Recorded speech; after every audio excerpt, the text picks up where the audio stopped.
There's a mitzvah in the Torah that says, "Shmartem et nafshotechem." You're obligated to protect your own body. So you're not allowed to do things that damage your body. And therefore, you're not allowed to smoke.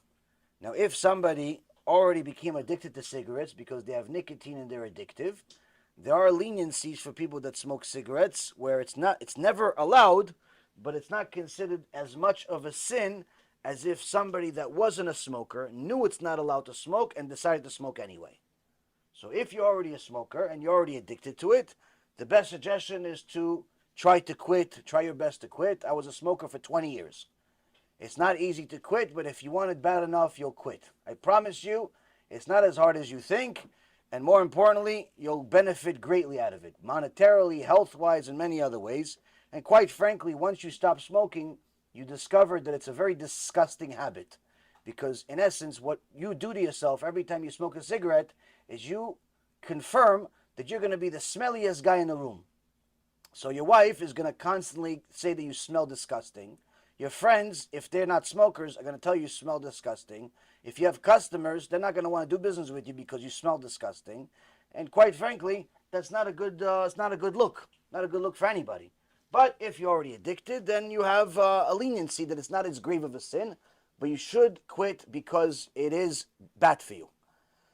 As far as other things, for example, drugs, whether it's marijuana, ecstasy, cocaine, heroin, and all the other garbage that's in the world, that's never allowed under any condition, unless it's for health reasons, which is only, at this point at least, only one of those drugs I mentioned, marijuana, is used for health reasons. But even those people that have like cancer or any type of disease that traditional painkillers don't work for them and they need to use marijuana, they don't have to smoke marijuana. They could just take CBD, which is a way for them to get the drug but without getting the high.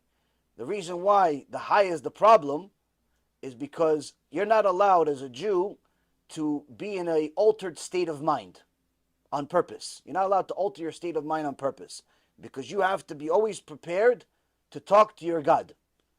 Now, if a king came in front of you, you're not going to smoke pot right before you met him. At least if you're smart, you won't. If, let's say, President of the United States showed up instead of me, most of you guys wouldn't play with your phones. Most of you guys wouldn't, waste your time. All of you guys will dress up, maybe even change your shirt, maybe even look appropriate, use a big word once in a while. Why? Because the president is here. Now, unfortunately, you're stuck with me, but the reality is that you know who you're dealing with once you have a president in front of you. Now, it's much more significant if you know that God is in front of you.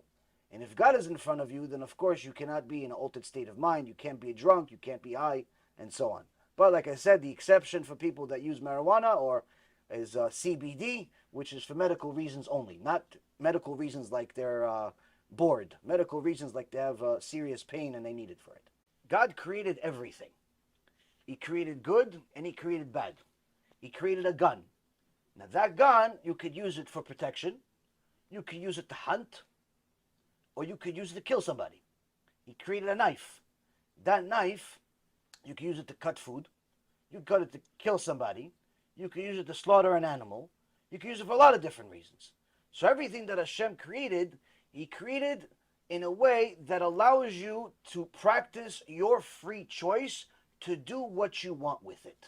To do what you want with it.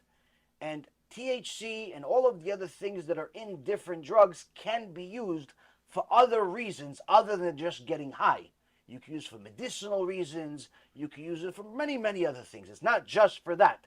That's what people use it for, but many other doctors and biologists and chemists and so on use these things for different reasons. It's not just for that. That's not its sole purpose in the world. Yes? What about tobacco? What can you use tobacco for? It's good.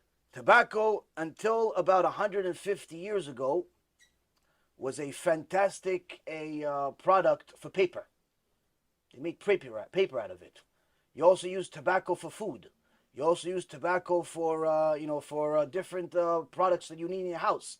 There's many, many things that you can use tobacco for. It's not just cigarettes.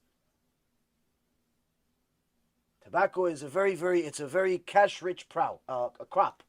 So people that grow tobacco know what they're doing because you can use it for a lot of different things.